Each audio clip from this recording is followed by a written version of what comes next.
مدد نہ مانگ کہ اس کے سوا کوئی مددگار نہیں، اس کے سوا کوئی مشکل کشا نہیں، اس کے سوا کوئی حاجت روا نہیں، اس کے سوا کوئی بیڑے پار کرنے والا نہیں، اس کے سوا کوئی بیماریاں دور کرنے والا نہیں، اس کے سوا کوئی مرادیں پوری کرنے والا نہیں۔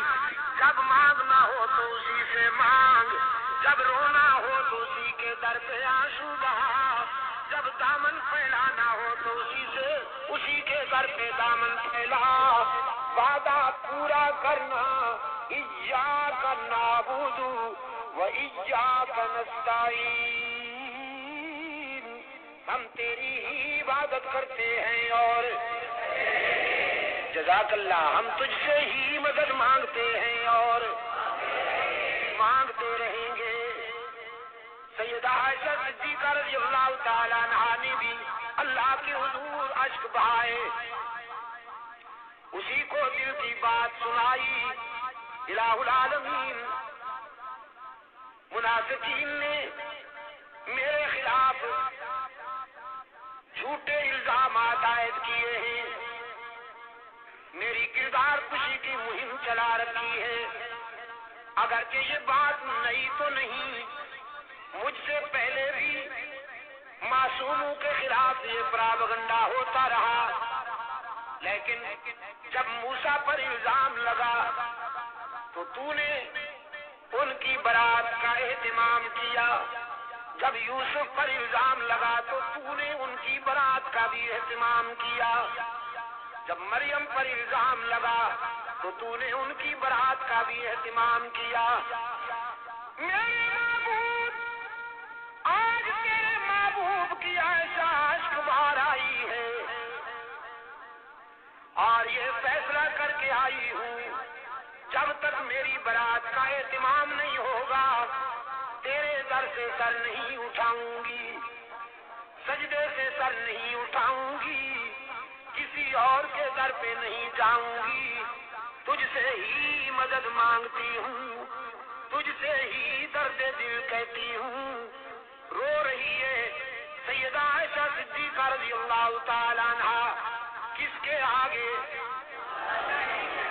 اسی کے آگے رویا کرو، اسی کے آگے اشک بہایا کرو، اسی کے حضور دامن پھیلایا کرو، ساری امیدیں اسی سے وابستہ کیا کرو کہ اس کے سوا دامن بھرنے والا کوئی نہیں، دامن خالی کرنے والے بہت، بھرنے والا کون؟ دامن خالی کرنے والے بہت۔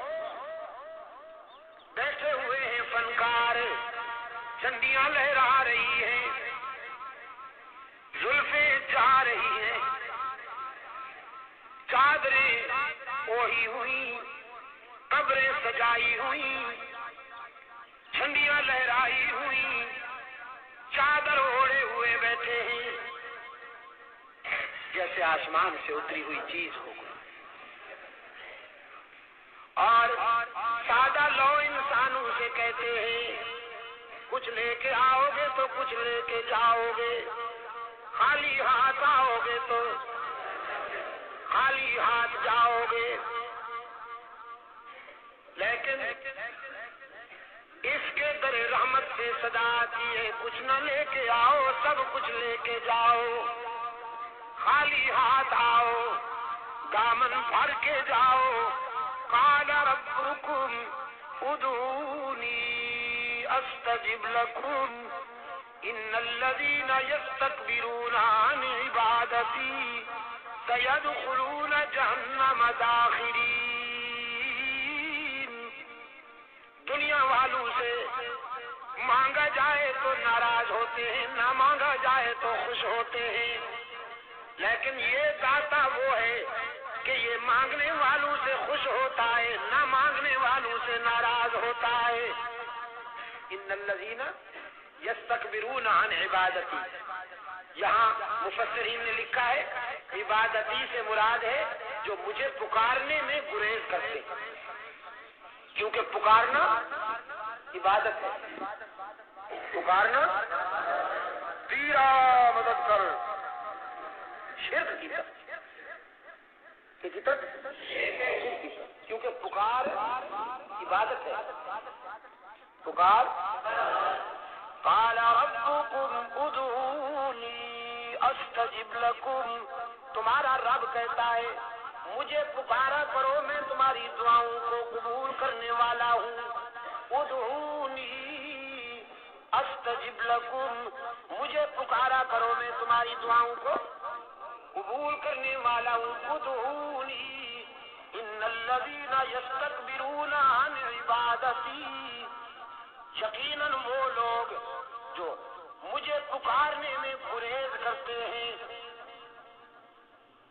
مجھ سے مانگنے میں گریز کرتے ہیں، سیدخلون جہنم داخرین، ذلیل ہو کر منہ کے بل گھسیٹ کر جہنم میں ڈالا جائے گا انہیں۔ تو کسے پکارا جائے مشکلات میں؟ قادر کو یا عبد القادر کو؟ ذرا حرارت فضا میں تحلیل کر دو، ہاں ذرا حرارت یہ گرمی فضاؤں میں تحلیل کر دو، اور پھر اللہ سے دعا کرو کہ یہ فضائیں پھیل جائیں اور بھی کے بیماروں کو اللہ شفائے کاملہ عطا فرمائے۔ مشکلات میں کام آنے والا کون؟ روشن ضمیر نے کہا نہ مجو از غیر حق یاری کہ لاپتہ اللہ شقی عالم دری عالم کہ لا مسجود اللہ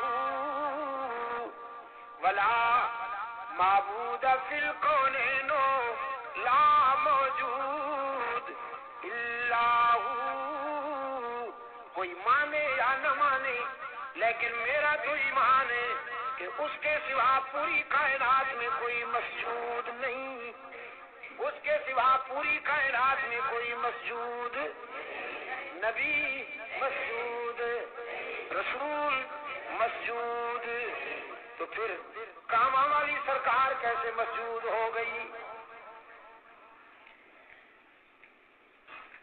سبحان اللہ۔ قرآن کریم میں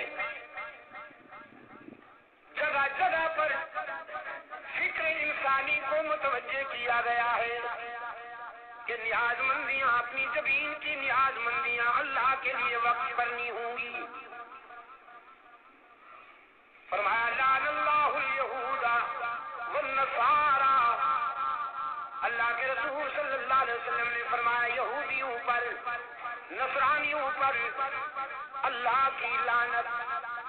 کیوں؟ اتخذوا قبور انبیائہم مساجدا، کہ انہوں نے نبیوں کی قبروں کو سجدہ گاہ بنا دیا۔ نبی کی شان زیادہ ہوتی ہے یا ولی کی؟ نبی کی شان زیادہ ہے نا ولی سے۔